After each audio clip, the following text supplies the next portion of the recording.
क्रिस्त में मेरे प्यारे भाइयों और बहनों, 6 अगस्त को माता कलीसिया प्रभु का रूपांतरण का पर्व मनाती है। अचानक अगर हम लोगों के जीवन में कुछ हो जाता है, आसपास के लोग, हमारे घर वाले, हमारे परिवार के लोग, हमारे दोस्त अचंभे में पड़ जाते हैं। प्रभु का रूपांतरण बहुत सारे रहस्यों को सामने लाता है। प्रभु यीशु अपना रोज का काम थोड़ा सा दरकिनार करते हुए अपने 3 शिष्यों को साथ में लेकर पर्वत चढ़ते हैं। वहां पर उनका रूपांतरण होता है। शिष्यों के सामने प्रभु का रूपांतरण एक अनोखा दृश्य था। प्रभु यीशु पर्वत पर चढ़कर पिता ईश्वर से कुछ बातें करते हैं। इसको हम लोग ऐसा भी देख सकते हैं कि प्रभु यीशु अपने पिता ईश्वर के साथ प्रार्थना करने के लिए पर्वत चढ़ते हैं और रूपांतरण जरूर उनके लिए एक अनोखा एक्सपीरियंस था। प्यारे भाइयों और बहनों, जब हम लोग अपना कामकाज को थोड़ा सा बगल में रखते हुए, हो सकता है बड़े सवेरे, हो सकता है शाम के वक्त, शांत होकर प्रभु के सानिध्य में आकर प्रार्थना करते हैं, जरूर हमारे जीवन में भी एक अनोखा एक्सपीरियंस मिल ही जाता है। क्रिस्त में मेरे प्यारे भाइयों और बहनों, डीजे डेविड जोस एक बार अपने दोस्त को मिलने के लिए न्यूयॉर्क सिटी जाता है। भीड़ भाड़ मार्केट की जगह पर दोनों डीजे और उसके दोस्त चल पड़ते हैं। बहुत सारा आवाज, ट्रैफिक, इन सारे चीजों के बीच में डेविड जोस को एक पक्षी गाने का आवाज सुनाई देती है। वो तुरंत अपने दोस्त से कहता है, देखो कोई पक्षी गा रही है। दोस्त कहता है, असंभव, हो ही नहीं सकता।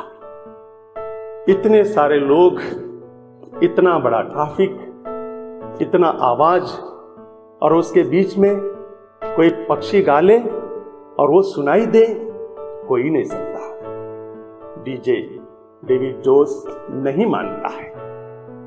पक्षी का गाने का आवाज सुनते उस ओर अपना कदम बढ़ाता है। कुछ ही दूर में एक बहुत बड़ा पुराना मकान था। उस मकान में कोई नहीं रुकता था, काफी दुरुस्त था। मकान का एक दीवार आधी गिरी हुई थी। उस दीवार के ऊपर एक छोटा सा पेड़ उगा था। पेड़ के एक डाली में एक छोटा सा पक्षी बैठी हुई थी और वो कुकू कुकू कुकू कुकू करके गा रही थी। उस दृश्य को देखकर डीजे का दोस्त अचंभे में पड़ जाता है। उसे देखने के बाद डीजे अपने दोस्त से कहता है, My ears are not better than yours. It simply depends on what you are listening for. जिस आवाज को हम लोग सुनना चाहते हैं, उसे हम जरूर सुन पाते हैं। इतना बोलने के बाद डीजे अपने पॉकेट से कुछ कॉइन्स निकालता है और जमीन पर डाल देता है। रोड के ऊपर जैसे ही कॉइन्स गिर जाते हैं, कुछ आवाज आ जाती है। उस आवाज को सुनते ही आसपास के सारे लोग उसकी ओर देखते हैं। उस दृश्य को देखकर डीजे जब कॉइन्स उठाने के लिए झुक जाता है, तब अपने दोस्त से कहता है, डिड यू अंडरस्टैंड? जी हाँ प्यारे भाइयों और बहनों, जो आवाज हम लोग सुनना चाहते हैं वो हम किसी भी भीड़ भाड़ जगह पर भी सुन सकते हैं। रूपांतरण के समय जैसे ही स्वर्ग से वो वाणी सुनाई दी, पेतरुस, याकूब और योहन को वाणी यह थी, यह मेरा प्रिय पुत्र है, इसकी सुनो, मैं इससे अत्यंत प्रसन्न हूं। वे तीनों हर्ष से उल्लसित हो जाते हैं। उनको ईश्वर की वाणी सुनाई देती है। प्यारे भाइयों और बहनों, चाहे हम कितना भी डिस्टर्बेंस में क्यों ना हो, कितना भी आसपास नॉइस क्यों ना हो, आवाज क्यों ना हो, अगर हम ईश्वर की वाणी सुनना चाहते हैं, ईश्वर की वाणी सुनने के लिए तत्पर हैं, तो जरूर हमें ईश्वर की वाणी सुनाई देती है। क्योंकि ईश्वर की वाणी दुधारी तलवार से भी तेज है। वह हमारा जीवन को बदल देता है, हमारा जीवन को रूपांतरित कर देता है। प्यारे भाइयों और बहनों, दूसरा पॉइंट है, एक बार फ्रांसिस करीब 40 साल का व्यक्ति अपना झोला लिए मार्केट की ओर चल पड़ता है। मार्केट की ओर जाते समय रास्ते में उसको 100 रुपया का नोट दिखाई देता है। बड़ा खुश हो जाता है, 100 रुपया का नोट उठा लेता है। उसके बाद करीब 25 साल फ्रांसिस हर समय जब भी रास्ते में चला करता है, अपना सर ऊपर नहीं कर चलता है। हर बार रास्ते को देखते देखते, नीचे देखते देखते वो आगे बढ़ता था। सच यह है कि 25 साल में उसको कुछ पैसे तो गिरे हुए मिले ही थे। कभी 10 रुपया का नोट, कभी 50 का नोट, कभी 100 का नोट। 25 साल में हो सकता है लगभग 3,000 साढ़े 3,000 उसको मिले होंगे। परंतु उन 25 सालों में फ्रांसिस कभी भी ऊपर देखकर नहीं चला। फलस्वरूप यह हुआ कि उसने कभी भी सूर्यास्त को या सूर्योदय को नहीं देखा, कभी भी लोगों को आसपास नहीं देखा, कभी भी बच्चों को रास्ते पे खेलते हुए नहीं देखा, कभी भी रास्ते में चलते हुए किसी को मदद करने के लिए सर नहीं उठाया।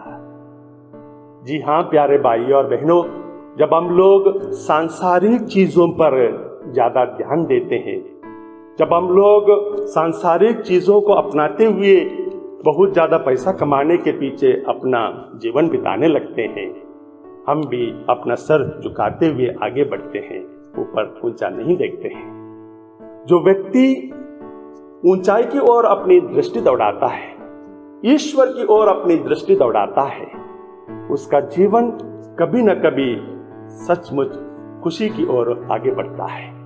इसलिए आज के सुसमाचार में जैसे ही पेतरुस उस दृश्य को देखता है, रूपांतरण का दृश्य देखता है, प्रभु यीशु से कहता है, गुरुवर, हम लोगों को यहां पर होना कितना अच्छा है।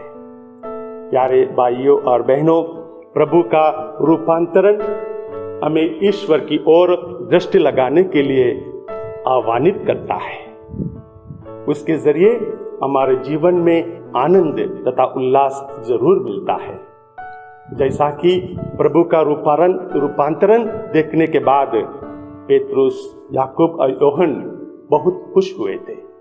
जरूर उनके जीवन में कुछ तो बदलाव आया ही होगा। अगर हम प्रभु के सानिध्य में रहेंगे, अगर हम प्रभु की वाणी को सुनेंगे, अगर हम प्रभु की ओर अपनी दृष्टि दौड़ाएंगे, हमारे जीवन में भी कुछ ना कुछ बदलाव जरूर आएगा। सवाल यह है, चैलेंज यह है कि क्या हम अपने जीवन में कुछ बदलाव लाने के लिए तैयार हैं, या हम अपने जीवन में कुछ तो रूपांतरित होने के लिए अपना कदम बढ़ाते हैं। प्यारे भाइयों और बहनों, आइए हम प्रभु के पर्वत चलें, आइए हम प्रभु का दर्शन करें। आमीन।